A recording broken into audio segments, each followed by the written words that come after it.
Hey guys, in this video I'm going to show you how to change your Spotify playlist picture. So I'm talking about the picture that's like the thumbnail for your playlist. I'll show you to change that on the Spotify app without using some third-party website. So first go to Spotify and find the playlist that you want to change the thumbnail of. Once you find the playlist, go to it. And once you click on it, click on the three dots next to the Add a Person icon and next to the download icon. If you click on that, this page will show up. Once this page shows up, click on Edit. It should be the third option down. Once you get here, right beneath the default thumbnail, there will be an option to click Change Image. If you click on that, then you'll have the option to choose a picture from your library or take a photo.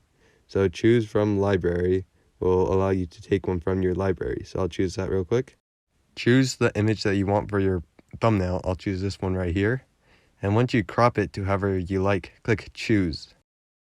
Once you click Choose, it'll put it as the main thumbnail on your playlist. You just have to click Save and you're all done.